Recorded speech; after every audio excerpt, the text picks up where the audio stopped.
Good morning students, आपका अपने YouTube channel RC physics classes में हार्दिक अभिनंदन है। देखिए हमने चैप्टर स्टार्ट कर रखा है रे ऑप्टिक्स, जिसके लास्ट लेक्चर में हमने मिरर के बारे में बात की थी। आज उसी टॉपिक को कंटिन्यू करते हैं। तो जो हमारा नेक्स्ट टॉपिक है वो है कि गोलीय दर्पण से संबंधित राशियां एवं आपको उनकी परिभाषाएं बतानी है। तो देखिए गोलीय दर्पण की डेफिनेशन मैंने लास्ट लेक्चर में क्या बताई थी कि यदि आपके पास कोई गोलीय सतह है और उसके एक तरफ आप पॉलिश कर दो और दूसरी सतह अगर परावर्तन का काम करे तो जो सतह बनती है वो किसकी तरह बिहेव करेगी? गोलीय दर्पण की तरह, अर्थात वो क्या कहलाएगा? गोलीय दर्पण। तो ये जो दर्पण था जिसकी उभरी हुई सतह पर पॉलिश कर दी और अंदर धसी हुई परावर्तन का काम कर रही थी, उसको आपने कौन सा दर्पण नाम दिया था? अवतल दर्पण। उसी प्रकार जिसकी अंदर धसी हुई सतह पर आप पॉलिश कर रहे थे और उभरी हुई सतह परावर्तन का काम कर रही थी, उसको आपने क्या नाम दिया था? उत्तल दर्पण नाम दिया था। अब देखो जो आपने ये गोलीय सतह ली है वो किसी ना किसी गोले की ली होगी। जैसे अगर आप इसको एक कंप्लीट करते हो तो देखिए ये क्या बन गया? स्फीयर बन गया। उसी प्रकार इसको आप कंप्लीट कर रहे हो तो ये भी एक इसकी तरह बिहेव करेगा, या क्या बन गया? ये एक स्फीयर बन गया। क्या बन गया? एक गोला बन गया। तो हम पहली चीज जो इंट्रोड्यूस कर रहे हैं राशि, वो है वक्रता केंद्र, जिसको इंग्लिश में बोला जाता है सेंटर ऑफ कर्वेचर।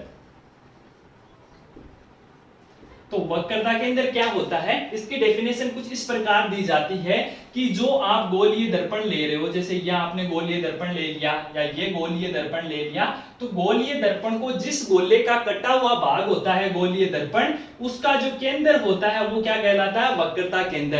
अर्थात गोलीय दर्पण को जिस गोले का आप कटा हुआ भाग मानते हो उस गोले का जो सेंटर पार्ट होता है वो क्या कहलाता है? वक्रता केंद्र। वक्रता केंद्र को हम किससे रिप्रेजेंट करते हैं? C से। तो अगर मैं इसको C1 बोलूं और अगर इसको मैं C2 बोलूं और मैं पूछूं कि बताइए यहाँ C1 और C2 क्या है, तो आप क्या बोलोगे कि C1 और C2 किसको प्रदर्शित करें? वक्रता केंद्र को। तो वक्रता केंद्र की डेफिनेशन क्या हो गई कि गोलीय दर्पण को जिस गोले का कटा हुआ भाग माना जाता है उसका जो सेंटर पॉइंट होता है वो क्या कहलाता है? वक्रता केंद्र। अब देखिए सेकंड, वो होता है ध्रुव।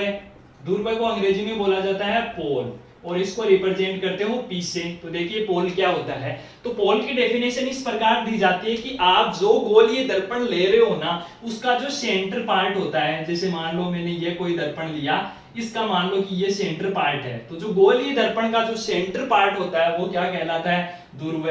जैसे ये कोई दूसरा दर्पण है तो इसका सेंटर पार्ट, ये इसका सेंटर पार्ट है, तो ये क्या है? ध्रुव। अगर मैं कोई और दर्पण लेना चाहूं तो ये इसका क्या हो गया? Centre part. तो अगर मैं इसको P1 नाम दूं, इसको P2 नाम दूं और इसको P3 नाम दूं और पूछूं कि P1, P2 व P3 किसको बता रहे हैं, तो किसको बता रहे हैं? ध्रुव को। ध्रुव की डेफिनेशन क्या होती है कि जो गोलीय दर्पण आप ले रहे हो उसका सेंटर पार्ट किसको बताता है? ध्रुव को। इसको रिप्रेजेंट आप किससे करोगे? P से। जैसे अगर इसका सेंटर पार्ट ये है P1 और इसका सेंटर पार्ट ये है P2, तो P1 और P2 क्या है? ध्रुव है। तो ये सेकंड राशि थी। अब देखिए तीसरी राशि, वो होती है वक्रता त्रिज्या, जिसको इंग्लिश में बोला जाता है रेडियस ऑफ कर्वेचर।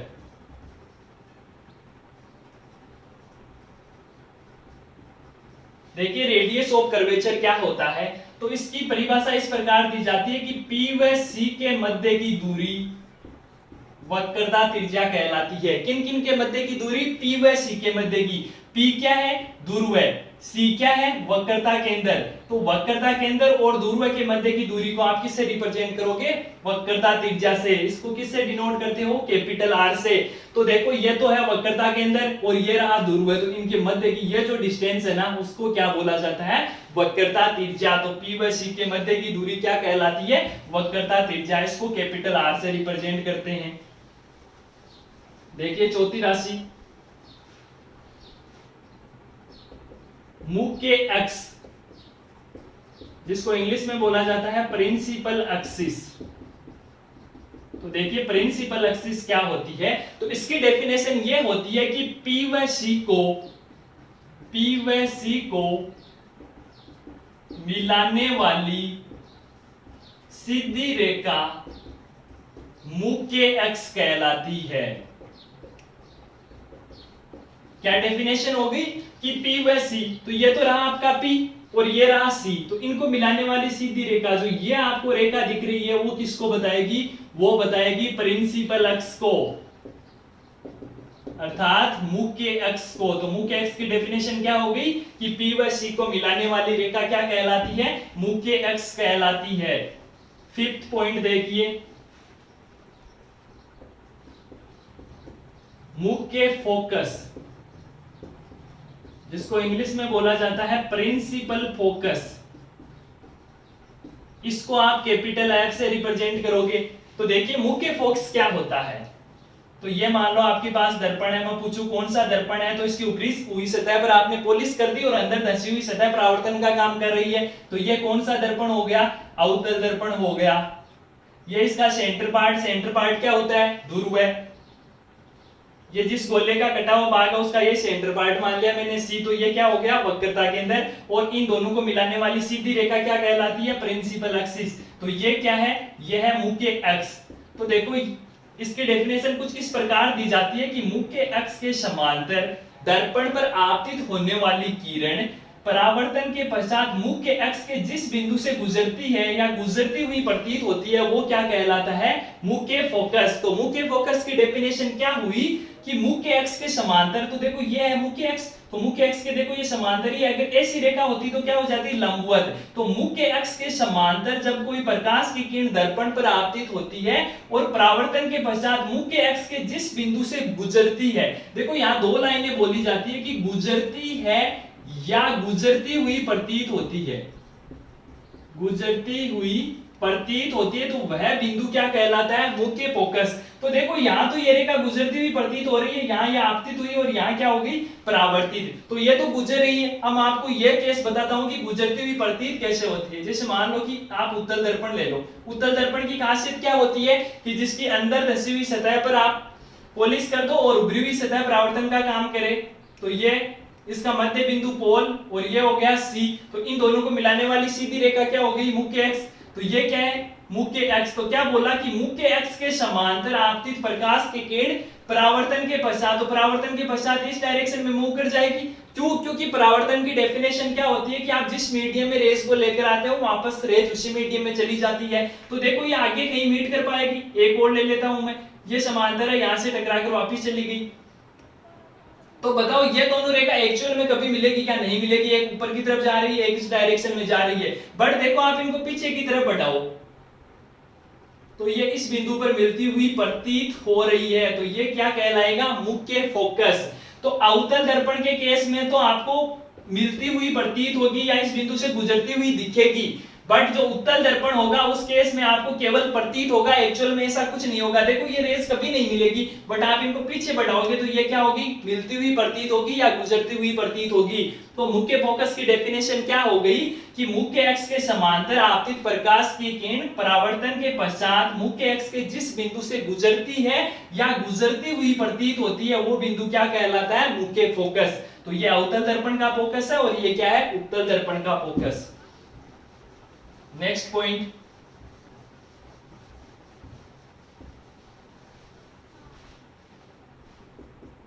फोकस दूरी,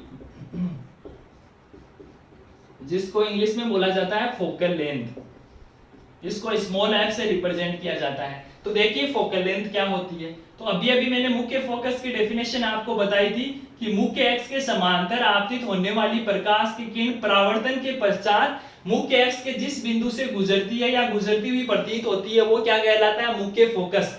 तो अब इसकी डेफिनेशन क्या हो जाएगी, इसकी डेफिनेशन हो जाएगी कि एफ व पी के मध्य की दूरी फोकस दूरी कहलाती है। किन किन के मध्य की, यहाँ पे एफ क्या है, यहाँ पर एफ है मुख्य फोकस और पी क्या है, दूरव है। तो डेफिनेशन क्या हो गई कि मुख्य फोकस एवं दूरवय के मध्य की दूरी क्या कहलाती है, वो कहलाती है फोकल लेंथ। इसको स्मॉल एफ से आप क्या करते हो, रिप्रेजेंट। तो ये जो डिस्टेंस है ना वो क्या कहलाएगी, फोकस दूरी। नेक्स्ट पॉइंट है द्वारक, जिसको बोला जाता है अपर्चर।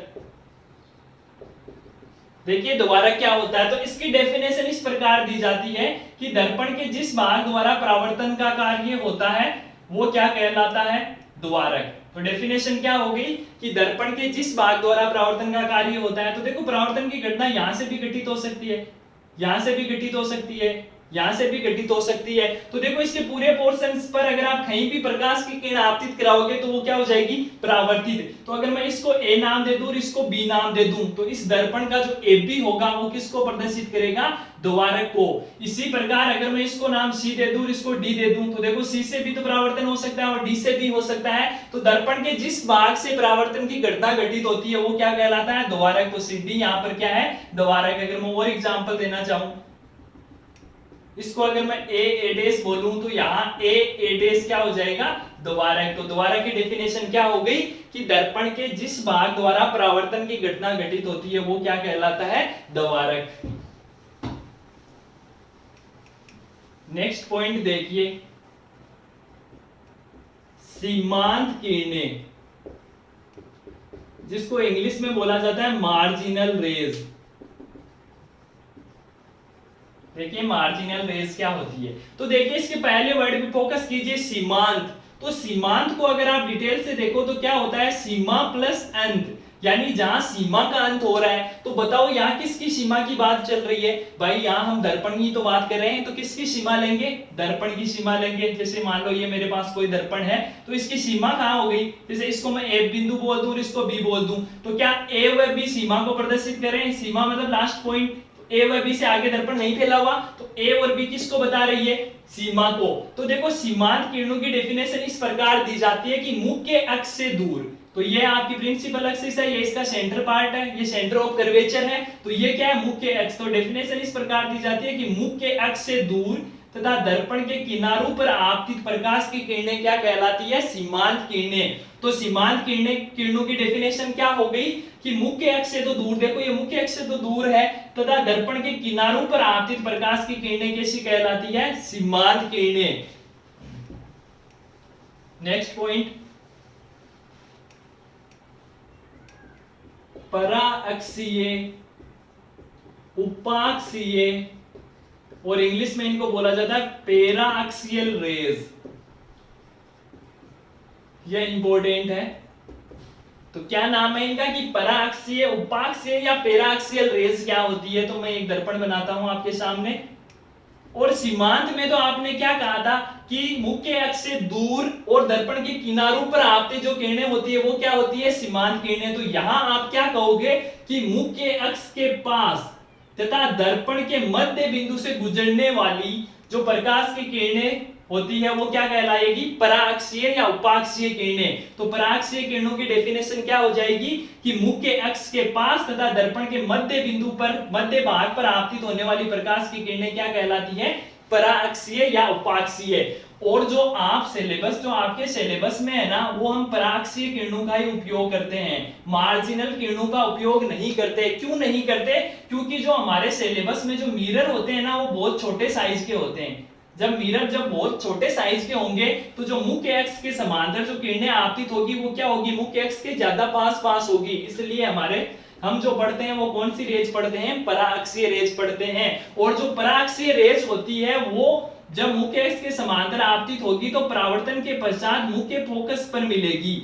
लेकिन अगर सीमांत किरणें होती है वो मुख्य फोकस पर मीट नहीं करती है, इसलिए हम कौन सी किरणों का यूज करते हैं, पराअक्षीय किरणों का। पराअक्षीय किरणें कौन सी किरणें होती है, जो मुख्य अक्ष के पास स्थित हो तथा दर्पण के मध्य भाग पर क्या हो, आपतित हो, वो किरणें क्या कहलाती है, पराअक्षीय किरणें।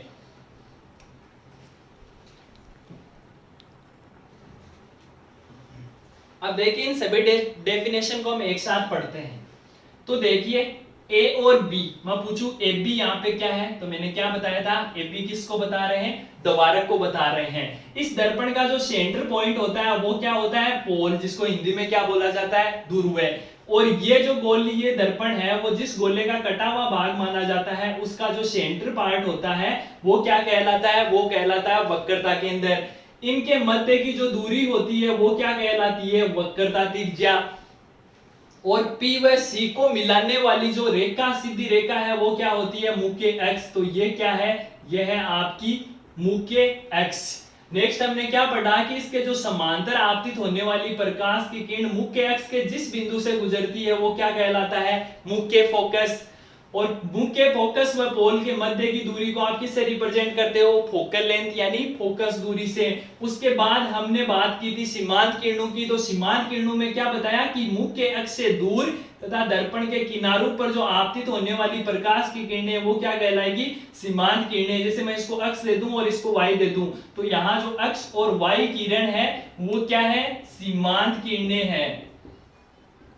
और नेक्स्ट डेफिनेशन हमने क्या पढ़ी थी, पराक्षीय किरणों की। तो उनकी डेफिनेशन मैंने क्या दी थी कि मुख्य अक्ष के नजदीक तथा दर्पण के मध्य भाग पर जो आपतित प्रकाश की किरणें हैं वो क्या कहलाती है, पराक्षीय। जैसे इसको मैं W और इसको U नाम दे दूं, तो U और W कौन सी किरणें हैं, ये किरणें हैं पराक्षीय किरणें, जो क्या हो, मुख्य अक्ष के नजदीक हो तथा दर्पण के मध्य भाग पर क्या होती हो, आपतित होती हो।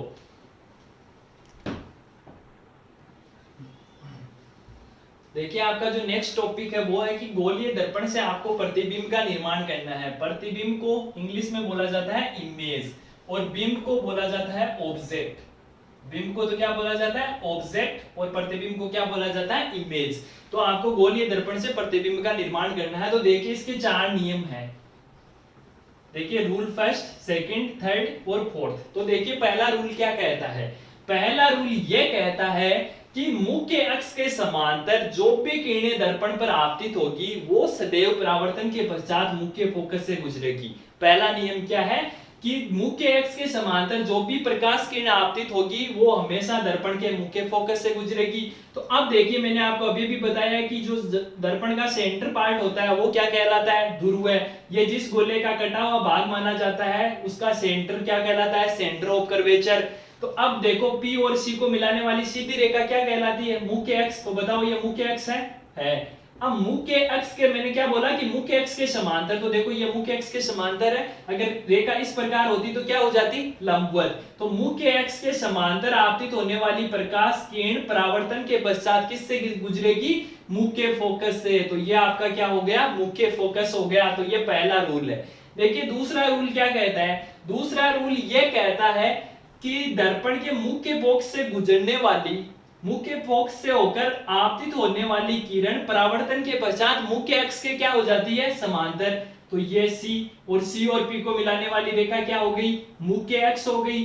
तो क्या और ये हो गया फोकस। तो क्या बोला कि मुख्य फोकस से होकर दर्पण पर आपतित होने वाली प्रकाश की किरण परावर्तन के पश्चात क्या हो जाती है, मुख्य अक्ष के समांतर। तो देखो ये मुख्य अक्ष के क्या हो गई, समांतर। तो सेकंड नियम क्या है कि फोकस से दर्पण पर आपतित होने वाली प्रकाश की किरण परावर्तन के पश्चात क्या होता है, मुख्य अक्ष के समांतर हो जाती है।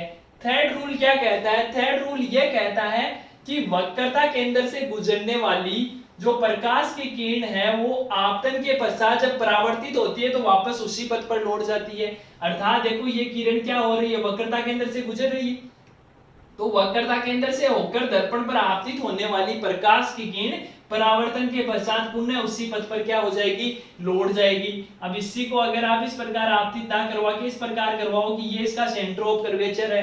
अब कोई प्रकाश की किरण वक्रता केंद्र से होकर इस दर्पण पर आपतित होती है तो परावर्तन के पश्चात क्या होगा, वो वापस इसी पथ पर लौट जाएगी। तो ये है थर्ड रूल कि वक्रता केंद्र से जो किरण दर्पण पर आपतित होती है वो परावर्तन के पश्चात उसी पथ पर पुनः लौट जाती है।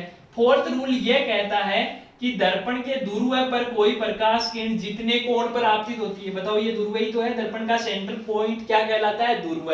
तो दर्पण जो दर्पण के ध्रुव पर कोई प्रकाश किरण जितने कोण पर आपतित होती है ना उतने ही कोण पर क्या हो जाएगी, परावर्तित हो जाएगी। जैसे अगर मैं ये बोलूं कि ये मेरे पास कोई दर्पण है और इस पर कोई प्रकाश की किरण 30 डिग्री कोण पर आपतित हो रही है तो परावर्तन के पश्चात बताओ अगर मैं यह कोण पूछूं तो आप कितना बताओगे, 30 डिग्री। तो यह है 4 नियम गोलीय दर्पण से प्रतिबिंबों का। पहला नियम क्या कहता है कि मुख्य अक्ष के समांतर जो भी प्रकाश किरण दर्पण पर आपतित होगी वो सदैव किससे गुजरेगी, मुख्य फोकस से। दूसरा यह कहता है कि मुख्य फोकस से होकर जाने वाली प्रकाश की किरण परावर्तन के पश्चात मुख्य अक्ष के क्या हो जाती है, समांतर।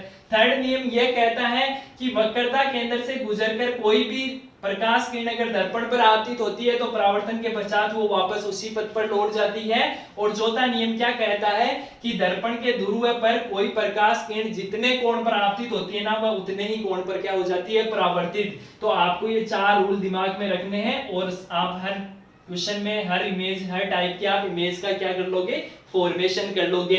और एक चीज ध्यान रखना, जब भी आपको किसी ऑब्जेक्ट की इमेज बनानी हो ना तो कम से कम आपको उस ऑब्जेक्ट से 2 रेज निकालनी होगी, तभी आप क्या बना पाओगे, इमेज। तो किसी भी ऑब्जेक्ट अर्थात आपको किसी भी बिंब का अगर प्रतिबिंब बनाना है तो बिंब से हमेशा कितनी रेज पास होनी चाहिए, 2 रेज हमेशा ही क्या होनी चाहिए, पास होनी चाहिए। इसका मतलब यह है कि आपको जब भी इमेज बनानी है ना तो इन 4 नियमों में से 2 नियम हमेशा ही फॉलो करने पड़ेंगे, चाहे तो रूल फर्स्ट और सेकंड हो सकता है, चाहे फर्स्ट और थर्ड हो, चाहे फर्स्ट और क्या हो, फोर्थ हो। तो हमेशा ऑब्जेक्ट से इमेज बनाओगे तो ऑब्जेक्ट से 2 रेज पास करवाओगे, अर्थात इनमें से आपको 2 नियम क्या होंगे, अप्लाई करने होंगे। आप देखिए नेक्स्ट टॉपिक।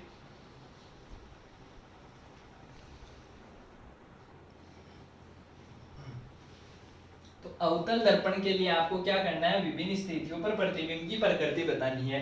कौन सा दर्पण यूज करोगे, अवतल दर्पण।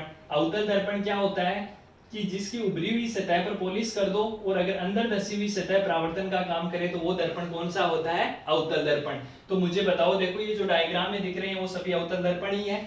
क्या है इसमें कि उभरी हुई सतह पर तो आपने क्या कर दिया, पॉलिश कर दिया, और इनके अंदर धसी हुई सतह क्या कर रही है, परावर्तन का काम कर रही है। तो अब आपको क्या करना है कि ऑब्जेक्ट को अलग अलग पोजीशन पे रखना है और फिर हम देखेंगे कि जो इमेज है ना वो किस प्रकार की बनती है, उसकी क्या खासियत होती है।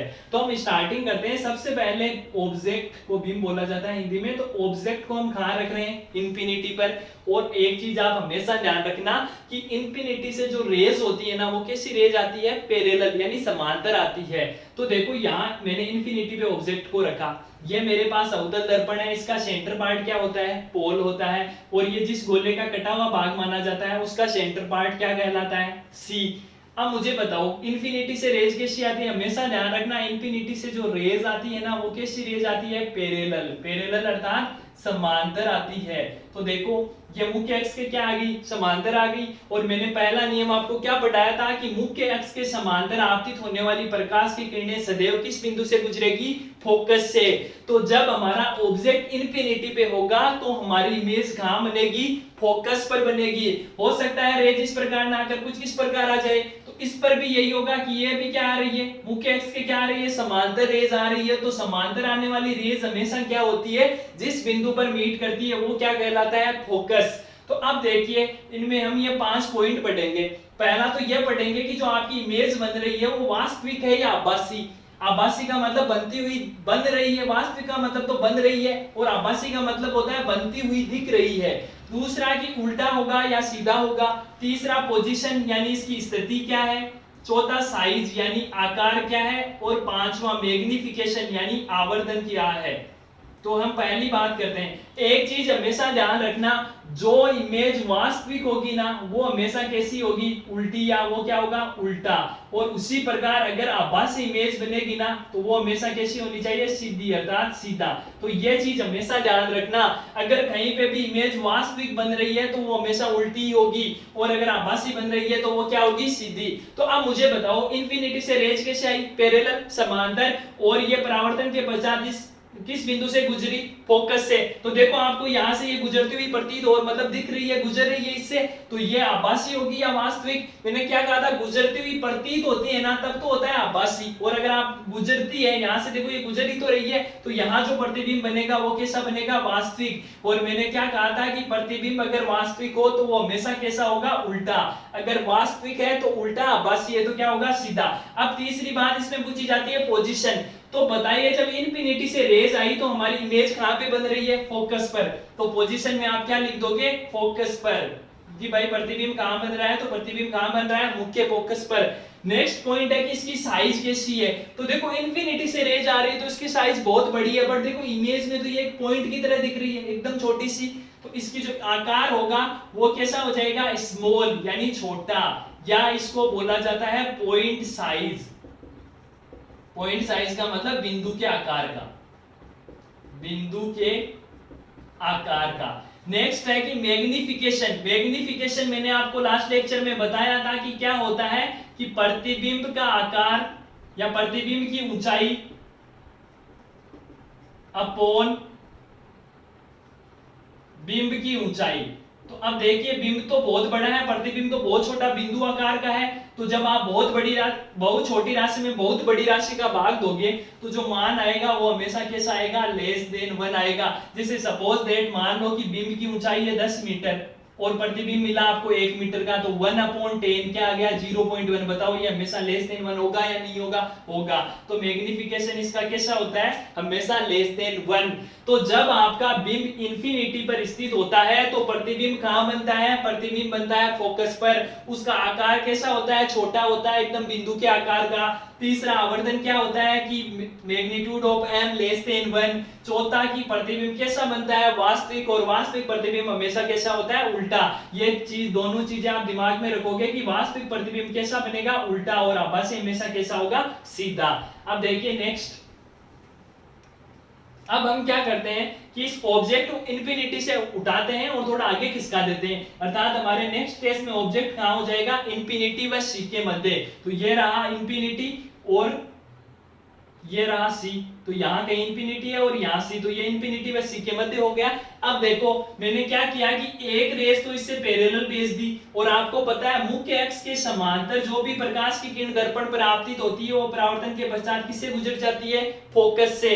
और दूसरी रेस मैंने कहां से पास करवा दी, फोकस से। तो सेकंड नियम क्या था कि फोकस से गुजरने वाली प्रकाश की किरण परावर्तन के पश्चात मुख्य अक्ष के क्या हो जाती है, समांतर हो जाती है। तो देखिए ये दोनों रेस कहां मिल रही है, ये दोनों रेस मिल रही है सी व एफ के मध्य। तो अगर मैं पूछूं कि बताइए पोजीशन क्या होगी, कब पोजीशन, जब बिंब इनफाइनाइट व सी के मध्य रखा हो। इनफाइनाइट व सी का मतलब है वक्रता केंद्र।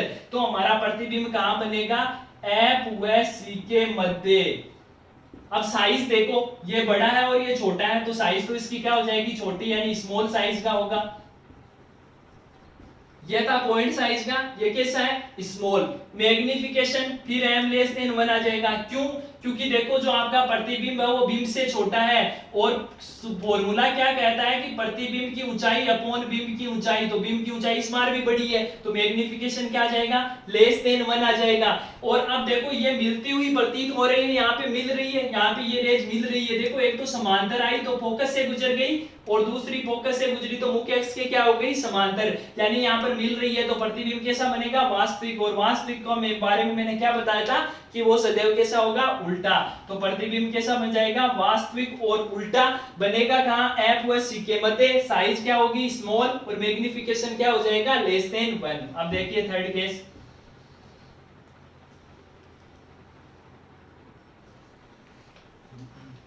देखिए थर्ड केस है जब बिंब कहां रखा हो, सी का मतलब वक्रता केंद्र पर। तो देखिए जब आप बिंब को कहां पे रख रहे हो, सी पे, ए भी आपका बिंब है, तो यहां से देखो आप दो नियम लगाओ। पहला तो कि मुख्य अक्ष के समांतर, तो ये मुख्य अक्ष है, पी व सी को मिलाने वाली रेखा सीधी रेखा मुख्य अक्ष कहलाती है। तो मुख्य अक्ष के समांतर रेखा प्रकाश की किरण जब दर्पण पर आपतित होती है तो वो किससे गुजरती है, फोकस से। दूसरा नियम क्या था कि फोकस से पास होने वाली प्रकाश की किरण परावर्तन के पश्चात मुख्य अक्ष के क्या हो जाती है, समांतर। तो अब देखिए ये दोनों रेखाएं कहां मिल रही है, इस बिंदु पर। तो ये देखिए कहां पे है, सी पर ही है। तो देखो कैसा प्रतिबिंब मिल रहा है, मतलब मिलती हुई प्रतीत हो रही है, एक्चुअल में मीट कर रही है ये रेखाएं, ये जो किरणें है वो एक्चुअल में मीट कर रही है। इसका मतलब प्रतिबिंब कैसा बनेगा, वास्तविक। और वास्तविक को के बारे में मैंने क्या कहा था, वो हमेशा कैसा होता है, उल्टा होता है। दूसरी चीज, प्रतिबिंब कहां बन रहा है, देखो ऑब्जेक्ट कहां रखा है आपने, सी पर, और प्रतिबिंब भी कहां बन रहा है, सी पर। तो जो इमेज बनेगी वो कहां पर बनेगी, सी पर। सी का मतलब वक्रता के अंदर। दूसरा की साइज क्या होगी, तो देखो जितनी साइज का ऑब्जेक्ट है उतनी साइज की क्या है, इमेज। तो क्या हो जाएगा, बिंब के आकार का। तो बताओ मैग्निफिकेशन क्या होगा, मैग्निफिकेशन क्या होता है कि प्रतिबिंब का आकार अपॉन बिंब का आकार। मान लो प्रतिबिंब 5 सेंटीमीटर का है, तो इस कंडीशन में बिंब भी कितने का है, 5 सेंटीमीटर। तो 5/5 कितना आ गया, 1। तो मैग्निफिकेशन कितना हो जाएगा, 1। अब नेक्स्ट केस है कि जब बिंब कहां रखा हुआ हो, फोकस व वक्रता केंद्र के मध्य। तो ये रहा सी और ये रहा एफ। तो फोकस और वक्रता केंद्र के मध्य आपने रख दिया। तो एक रेस तो आप क्या करो, मुख्य अक्ष के समांतर भेजो, तो वो हमेशा किससे गुजरेगी, फोकस से। और दूसरी रेस फोकस से जाने वाली प्रकाश की किरण परावर्तन के पश्चात मुख्य अक्ष के क्या हो जाती है, समांतर। तो देखो ये दोनों रेस कहां मीट कर रही है, सी व अनंत के मध्य। तो पोजीशन क्या हो जाएगी, सी व इंफिनिटी के मध्य सच में मिल रही है, इसका मतलब प्रतिबिंब कैसा हो जाएगा, वास्तविक एवं उल्टा। तीसरी देखो इमेज, ये जो बिंब है और ये प्रतिबिंब है, तो बिंब बड़ा है या प्रतिबिंब, तो देखो डायग्राम से पता चल रहा है कि बिंब छोटा और प्रतिबिंब बड़ा है, तो क्या हो जाएगा, बड़ा। और नेक्स्ट मैग्निफिकेशन ग्रेटर देन 1 क्यों आया, क्योंकि प्रतिबिंब का आकार बड़ा हो गया, बिंब का आकार छोटा है। जैसे मान लो प्रतिबिंब 10 का है और बिंब 8 का है, तो ये ग्रेटर देन क्या हो गया, 1 हो गया। तो मैग्निफिकेशन क्या हो गया, ग्रेटर देन 1। और देखो एक चीज आप दिमाग में रखना या ध्यान में रखना कि जब भी आप इमेज बनाओ तो आप हमेशा P, O, F और C इन तीनों को सेम ही डिस्टेंस पे रखना। जैसे मान लो P से आपने F को रखा 2 सेंटीमीटर की दूरी पर, तो अब आप C को हमेशा कितनी दूरी पे रखोगे, 2 सेंटीमीटर। इस बात का विशेष तौर से ध्यान रखना कि F और P के बीच जितनी डिस्टेंस होती है ना, उतनी डिस्टेंस F और C के मध्य होनी चाहिए। अगर यह डिस्टेंस 1 सेंटीमीटर है तो यह भी आप कितनी लोगे, 1 सेंटीमीटर। नेक्स्ट केस देखिए, जब ऑब्जेक्ट कहां रखा हुआ हो, फोकस पर। तो ये रहा फोकस, ये वक्रता केंद्र, ये पोल। तो फोकस से पहला नियम तो वही अप्लाई कर दो कि मुख्य अक्ष के समांतर आपतित प्रकाश की किरण परावर्तन के पश्चात कहां से गुजर जाती है, फोकस से गुजर जाती है। और दूसरा, ये तीसरा रूल अप्लाई कर दो कि वक्रता केंद्र से गुजरने वाली प्रकाश की किरण परावर्तन के पश्चात वापस उसी मार्ग पर लौट आती है। तो देखो ये कैसी रेज है, पैरेलल रेज है। और आपको पता है पैरेलल रेज कहां मिलेगी, इंफिनिटी पे। तो इसका जो प्रतिबिंब बनेगा वो कहां बनेगा, अनंत पर। अब देखो जो इमेज है वो बहुत बड़ी बन रही है, इंफिनिटी पे बन रही है, तो क्या हो जाएगा, बहुत बड़ा। और सच में मिल रही है, इसका मतलब प्रतिबिंब कैसा बनेगा, वास्तविक एवं उल्टा। तो मैग्निफिकेशन क्या हो जाएगा, ग्रेटर देन 1, क्योंकि प्रतिबिंब का आकार क्या है, बड़ा। अगर प्रतिबिंब का आकार बड़ा है तो हमेशा क्या आ जाएगा, ग्रेटर देन 1। तो जब ऑब्जेक्ट कहां होगा आपका, फोकस पर, तो प्रतिबिंब कहां बन जाएगा, अनंत पे। लास्ट केस है कि जब प्रतिबिंब बिंब रखा हुआ हो फोकस व पोल के मध्य। तो ये तो रहा पोल और ये रहा फोकस। तो अब एक रेस तो आप क्या करो कि मुख्य अक्ष के समांतर भेज दो, तो वो हमेशा किससे गुजरेगी, फोकस से। और दूसरी रेस किससे पास करवा दो आप, वक्रता केंद्र से। तो ये जो रेस है वो डाइवर्जेंट रेस है, यानी ये पैरेलल रेस नहीं है। तो जो पैरेलल रेस नहीं होती वो आगे कभी नहीं मिलेगी। तो हम क्या करेंगे, इनको दर्पण से पीछे की तरफ बढ़ाएंगे, तो ये किसी ना किसी बिंदु पर हमें मिलती हुई प्रतीत होगी। तो इसका मतलब प्रतिबिंब कैसा बनेगा, आभासी। अगर ये इस डायरेक्शन में कहीं मिलती तो प्रतिबिंब कैसा बनता, वास्तविक। बट ये पीछे की डायरेक्शन में मिल रही है, इसका मतलब प्रतिबिंब कैसा होगा, आभासी। और मैंने क्या कहा था कि जो प्रतिबिंब आभासी होगा वो हमेशा कैसा होगा, सीधा। और देखो इमेज तो बड़ी बन रही है, यहाँ कोई ऑब्जेक्ट है तो ऑब्जेक्ट छोटा है, और देखो इमेज बड़ी है तो प्रतिबिंब कैसा बन जाएगा, बड़ा। नेक्स्ट, प्रतिबिंब बन कहां रहा है, पोजीशन क्या है, दर्पण के पीछे। और प्रतिबिंब का आकार बिंब के आकार से बड़ा है, तो मैग्निफिकेशन क्या आ जाएगा, ग्रेटर देन 1 आ जाएगा। ये थी अवतल दर्पण के लिए विभिन्न स्थितियों पर प्रतिबिंब का निर्माण। अब सभी को एक साथ देख लेते हैं।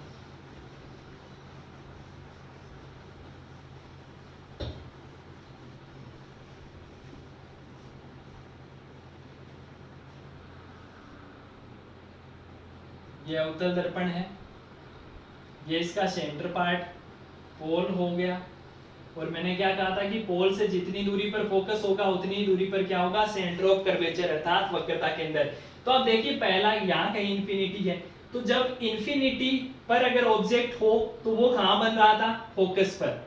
अर्थात जब ऑब्जेक्ट आपका कहां था, इंफिनिटी पे था, इमेज कहां बन रही थी, इमेज बन रही थी फोकस पर। और प्रतिबिंब बन कैसा रहा था, वास्तविक। वास्तविक को इंग्लिश में बोला जाता है रियल, उल्टा को बोला जाता है इन्वर्टेड और स्मॉल साइज। तो कहां रखा आपने ऑब्जेक्ट, इंफिनिटी पे, तो इमेज कहां बनी, फोकस पे। कैसी बनी, वास्तविक, उल्टी और छोटी साइज।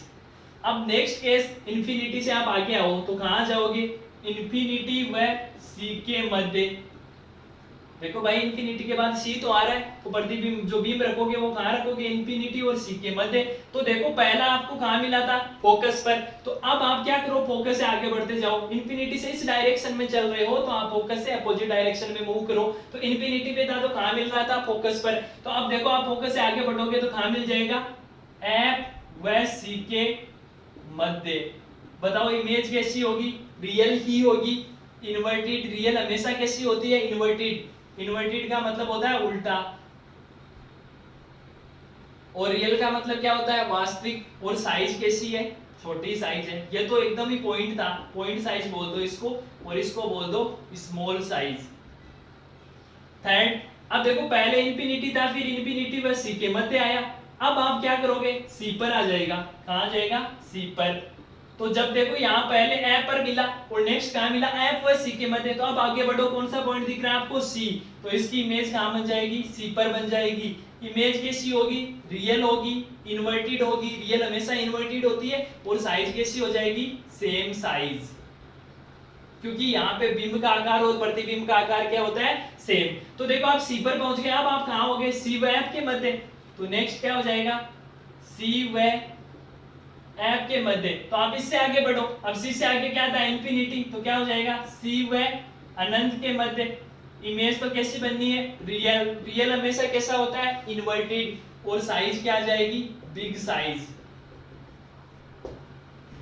नेक्स्ट सी व एफ के मध्य आ गए। अब आप किस पर आओगे, एफ पर। तो इधर आप सी व इंफिनिटी के मध्य तो चले गए, तो इससे आगे क्या आता है, इंफिनिटी। तो एफ पर होगा तो काम बन जाएगा इंफिनिटी पे, रियल, इन्वर्टेड और वेरी बिग साइज। और लास्ट केस एफ के बाद क्या आ जाएगा, एफ व पी के मध्य हो। जब एफ व पी के मध्य हो तो इंफिनिटी से आगे तो बन नहीं सकता, इसलिए यह कहां बन जाएगा, दर्पण के पीछे। तो यह आभासी होगा। तो आभासी को इंग्लिश में बोला जाता है वर्चुअल। और वर्चुअल हमेशा क्या होता है, सीधा। सीधा को इंग्लिश में बोला जाता है इरेक्ट। तो वर्चुअल, इरेक्ट और साइज क्या हो जाएगी, बिग साइज। तो ये जो हमारे पास देखो 1 2 3 4 5 और 6 केस थे, वो सभी थे अवतल दर्पण के लिए। तो ये तो है ऑब्जेक्ट, ये है इमेज, और ये है इमेज की क्वालिटी कि भाई रियल बनेगी, वर्चुअल बनेगी, साइज कैसी होगी। और एक चीज इनका मैग्निफिकेशन। तो मैग्निफिकेशन लेस देन 1, यहाँ पे भी स्मॉल साइज है तो लेस देन 1, यहाँ मैग्निफिकेशन इज इक्वल टू 1, और बाकी में सभी में मैग्निफिकेशन क्या आ जाएगा, ग्रेटर देन 1। यह थी अवतल दर्पण के लिए विभिन्न स्थितियों पर प्रतिबिंब की प्रकृति। अब हम पढ़ेंगे उत्तल दर्पण के लिए।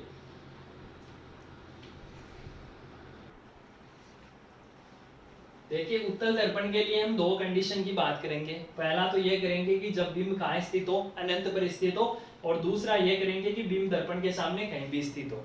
तो देखिए उत्तल दर्पण होता क्या है कि जिसके अंदर धसी हुई सतह पर आप पॉलिश कर दो और उभरी हुई सतह किसका काम करे, परावर्तन का। तो वो क्या कहलाता है, उत्तल दर्पण। तो देखो ये दोनों ही उत्तल दर्पण है। क्यों, क्योंकि इनके अंदर धसी हुई सतह पर तो पॉलिश की हुई है और उभरी हुई सतह किसका काम कर रही है, परावर्तन का। तो अब देखिए बिंब कहाँ स्थित है, इंफिनिटी पे। और मैंने क्या कहा था, इंफिनिटी से रेज कैसी आती है, पैरेलल रेज आ रही। तो देखो ये पैरेलल रेज आ रही है इंफिनिटी से, तो पैरेलल रेज आ रही। तो मुख्य अक्ष के समांतर आपतित होने वाली प्रकाश की किरणें परावर्तन के पश्चात कहाँ मिलती है, मुख्य फोकस पर मिलती है या मिलती हुई प्रतीत होती है। तो मैंने बताया था अवतल दर्पण पर तो मिलती है, और उत्तल दर्पण पर क्या होती है, मिलती हुई प्रतीत होती है। देखो ये यहाँ से टकराकर वापस लौट जाएगी, क्योंकि परावर्तन यही तो कहता है कि जिस मीडियम में आते हो आप वापस उसी मीडियम में चले जाओगे। तो देखो ये तो ऊपर की डायरेक्शन में जा रही है, एक इस डायरेक्शन में जा रही है। बताओ ये कभी रियल में मीट कर पाएगी क्या, क्या ये कभी मिल पाएगी, नहीं मिल पाएगी। बट अगर हम इनको पीछे की तरफ बढ़ाएं तो ये किसी ना किसी बिंदु पर मीट करेगी, और जिस बिंदु पर मीट करेगी वो क्या होगा, फोकस होगा। क्यों होगा, क्योंकि आपने पहला रूल क्या पढ़ा था प्रतिबिंब निर्माण में, कि मुख्य अक्ष के समांतर आपतित होने वाली प्रकाश की किरणें सदैव फोकस पर मिलती है, या जिस बिंदु पर मिलती है वो क्या होगा, फोकस होगा। तो बताओ ये वास्तव में मिल रही है क्या, नहीं मिल रही, ये मिलती हुई प्रतीत हो रही है, इसलिए प्रतिबिंब कैसा बनेगा, आभासी। और मैंने क्या कहा था कि आभासी नाम दिख जाए तो वो प्रतिबिंब कैसा होगा, सीधा। अगर वास्तविक होता तो कैसा हो जाता, उल्टा। तो प्रतिबिंब कैसा बनेगा, आभासी व सीधा। अब देखो ऑब्जेक्ट तो बहुत बड़ा है और इमेज देखो बहुत छोटी है, पॉइंट साइज है तो बहुत छोटा, या इसको आप बोल सकते हो पॉइंट साइज यानी बिंदु के आकार का। और तीसरा देखो प्रतिबिंब बन कहाँ रहा है, फोकस पर। तो जब बिंब आपका इंफिनिटी पे स्थित होगा तो प्रतिबिंब कहाँ बनेगा, फोकस पे। सेकंड केस देखिए कि बिंब दर्पण के सामने स्थित हो, कहीं पे भी स्थित हो सकता है। तो ये मेरे पास उत्तल दर्पण है, मैंने मान लिया कि यहाँ पर मेरा कोई बिंब स्थित है। तो पहली रेस तो आप यही पास करवा दो कि मुख्य अक्ष के समांतर प्रकाश की किरण आपने आपतित करवाई, परावर्तन के पश्चात ये किस बिंदु पर मिलेगी, फोकस पर या मिलती हुई प्रतीत होगी। तो उत्तल दर्पण है तो मिलती हुई प्रतीत होगी, तो मान लो कि ये यहाँ पर मिल रही है, तो ये इसका क्या हो गया, फोकस। और तीसरा नियम आपने क्या पढ़ा था कि वक्रता के अंदर से जाने वाली प्रकाश की किरण परावर्तन के पश्चात वापस उसी पथ पर लौट जाती है। तो अब देखो ये दोनों रेखाएं कहाँ मिल रही है, यहाँ पर मीट कर रही है। तो यह बिंदु कहाँ स्थित है, P व F के मध्य। तो प्रतिबिंब कहाँ बनेगा, P व F के मध्य। जब बिंब दर्पण के सामने कहीं पे भी स्थित हो तो प्रतिबिंब हमेशा कहाँ बनेगा, P व F के मध्य। अब देखो इसकी साइज और इसकी साइज कंपेयर करो, इसकी साइज छोटी है तो ये आकार क्या हो जाएगा, छोटा आकार। और देखो वास्तव में थोड़ी मिल रही है, वास्तव में तो ये रेस कभी नहीं मिलेगी, बट मिलती हुई प्रतीत हो रही है, इसलिए प्रतिबिंब कैसा हो गया, आभासी। और आभासी हमेशा क्या होता है, सीधा। तो उत्तल दर्पण से जो हमेशा प्रतिबिंब बनेगा वो कैसा बनेगा, आभासी और सीधा बनेगा। तो यह था उत्तल दर्पण के लिए स्थितियां। आपके नोट्स आपको पीडीएफ में कंटिन्यूअसली प्रोवाइड करवाए जा रहे हैं, और अगर आपको किसी भी प्रकार का कोई डाउट हो तो आप कमेंट सेक्शन में कमेंट करके पूछ सकते हो। वीडियो अगर अच्छा लगा तो आप लाइक, शेयर और सब्सक्राइब जरूर करें। Thank you students.